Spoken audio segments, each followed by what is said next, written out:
This daring man balancing on a steel beam high above New York City?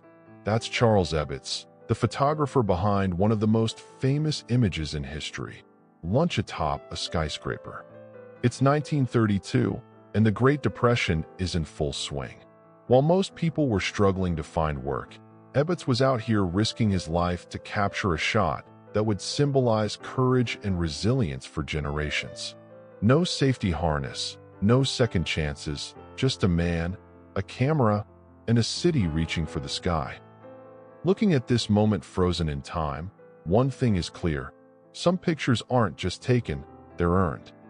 This tiny car might look like a joke, but it's real. Meet the Peel P50, officially recognized as the smallest production car in the world.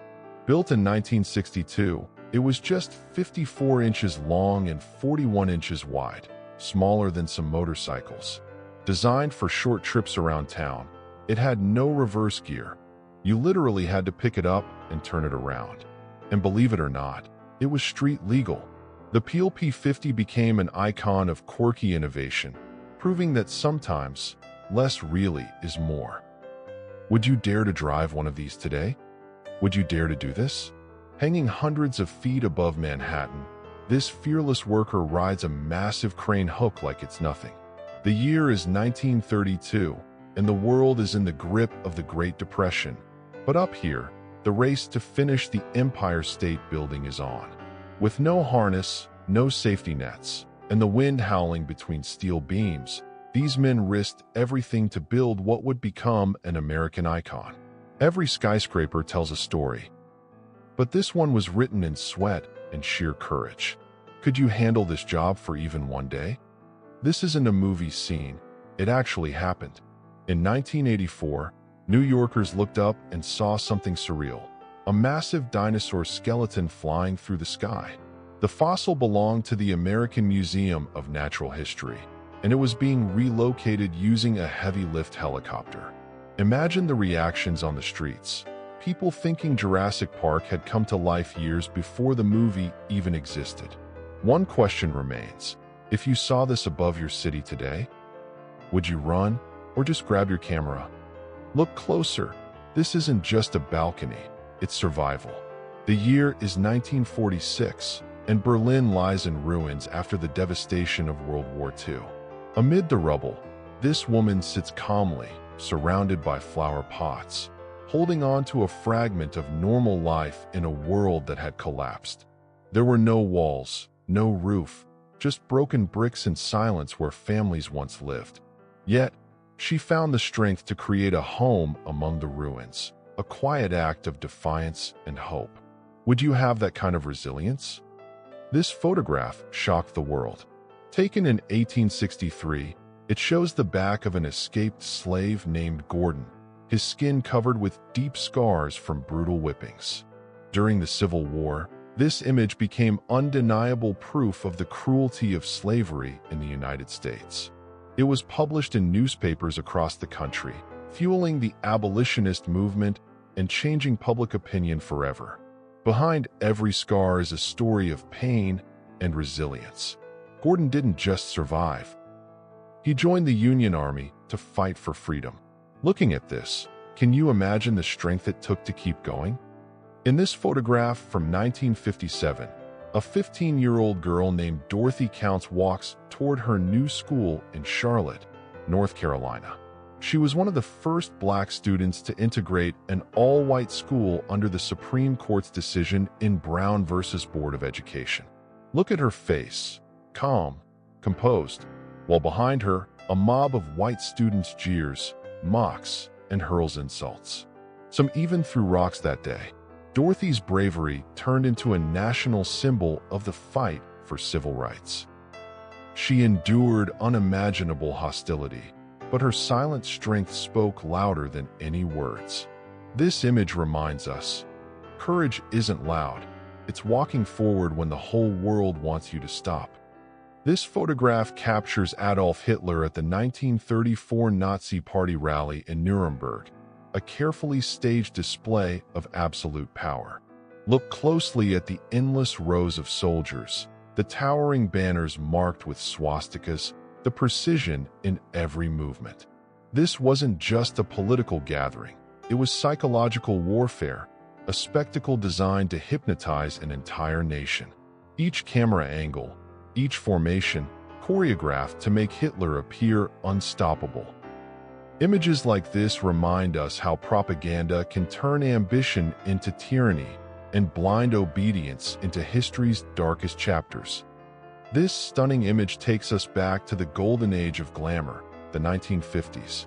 The woman in this photo is Anita Ekberg, a name that defined elegance, sensuality, and classic Hollywood allure. Her curves, her confidence, and that bold gaze weren't just for show. They symbolized a new era where women were stepping into the spotlight like never before. Ekberg would later become an international star, forever immortalized in Fellini's La Dolce Vita. But this photo? It captures her before fame, when the world was just beginning to notice a legend in the making.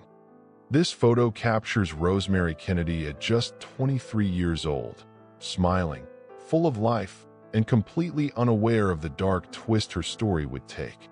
Rosemary was the sister of future U.S. President John F. Kennedy, and behind that radiant smile was a family struggling with fear and societal pressure. In 1941, a decision changed everything.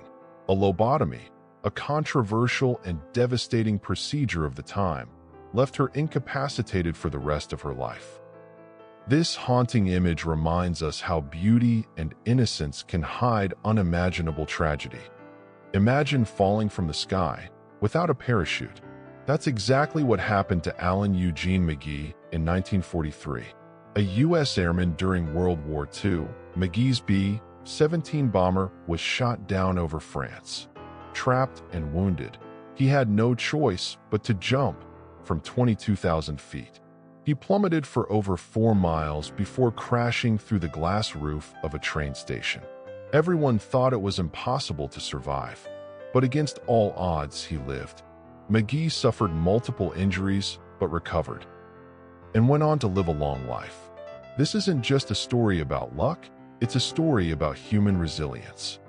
August 9th, 1945, a blinding flash, then silence. Moments later, a mushroom cloud rises over Nagasaki, Japan.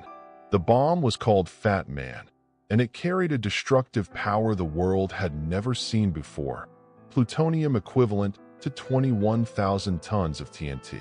In a single instant, tens of thousands of lives vanished. The city was reduced to ashes, and the survivors faced a lifetime of suffering from burns and radiation. This was the second atomic bomb dropped in just 3 days after Hiroshima, and it changed history forever. This wasn't just the end of World War II, it was the beginning of the nuclear age. Imagine walking through New York in 1876 and seeing this, a massive hand holding a torch towering above the crowds. It wasn't a sculpture from a fantasy novel.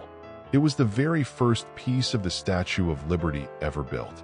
Before Lady Liberty became the icon we know today, this single hand was displayed at the Centennial Exposition in Philadelphia to raise money for the pedestal. Visitors could even climb into the torch for 50 cents. This colossal fragment symbolized a promise, the hope of freedom and a new beginning for millions of immigrants. 9 years later, in 1885, the full statue finally arrived from France. But in 1876, it was just a hand reaching for the sky, hinting at the dream to come. In April 1959, just 4 months after overthrowing Batista, Fidel Castro walked the streets of Washington, D.C., not as an enemy, but as a guest of the U.S. government. Here he is at the Lincoln Memorial, pausing under the gaze of America's symbol of freedom, a moment dripping with irony. At this time, the world saw him as a revolutionary hero, not yet the dictator who would clash with the United States during the Cold War. Castro toured the U.S., met journalists, and even gave speeches promising democracy for Cuba. The crowds loved him, but behind the scenes, tension brewed. Within a year, this man would declare himself a Marxist-Leninist, and Washington's former guest would become its greatest adversary, leading to the Bay of Pigs and the Cuban Missile Crisis.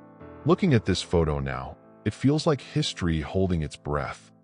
This haunting image shows the SS Eastland lying on its side in the Chicago River on July 24, 1915. What was supposed to be a joyful day turned into one of America's deadliest maritime disasters. The ship was packed with employees and families from the Western Electric Company, ready for a company picnic, when passengers crowded the upper deck and the Eastland rolled and capsized while still tied to the dock. In less than 5 minutes, over 800 people drowned, many trapped below deck just feet from safety. This tragedy sparked outrage and led to new safety standards for passenger ships. But this photo freezes the moment joy turned to horror, a reminder that disaster doesn't always strike at sea. Sometimes, it happens right at the shore. In 1951, Gustav Hackinson, a 66-year-old Swedish man nicknamed Grandpa Steel, shocked the world by competing in a grueling 1,000-mile bicycle race after organizers refused to let him enter because of his age. Instead of giving up, he rode the entire course on his own, often through rain and sleepless nights. And when the official racers finally crossed the finish line, Gustav was already there, having beaten them all by a full day. His quiet determination turned him into a national hero and a global symbol of resilience, proving that strength isn't measured by years, it's measured by willpower.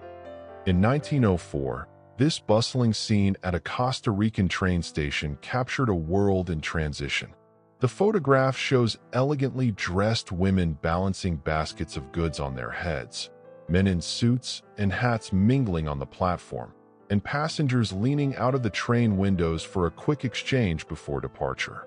At the time, the railway was a lifeline for trade and travel, connecting remote coffee-growing regions to the ports and transforming Costa Rica's economy. But beyond commerce, these trains carried stories, families reunited, dreams pursued, and the heartbeat of a country stepping firmly into the modern era. Every detail in this image, from the ornate hats to the wooden cars, whispers of a time when progress and tradition rode the same tracks. In 1919, New York's skyline wasn't just a marvel of steel and ambition, it was home. This striking photo captures children playing on the rooftop of a tenement building, their dolls and tea sets arranged as if the dizzying heights were an ordinary backyard. Clotheslines stretch behind them, framing a scene of resilience and survival. For many immigrant families, rooftops became an escape from the cramped, stifling apartments below, offering a breath of air and a slice of sky in a city growing faster than its people could keep up. It's a haunting reminder of how life adapts, even in the clouds, to find a sense of normalcy amid the chaos of urban progress. In 1829, this small but revolutionary machine changed the course of transportation history forever. Known as the Tom Thumb, it was America's first steam-powered locomotive, built by inventor Peter Cooper to prove that steam could outpace horses on the tracks. At just under a ton, this modest engine didn't look like the future, but it was. Its famous race against a horse-drawn car, although lost due to a mechanical slip, marked the dawn of a new era. This image is more than a photo. It's a snapshot of the moment humanity first put its faith in iron, steam, and speed, igniting a railway revolution that would shrink continents and transform the world.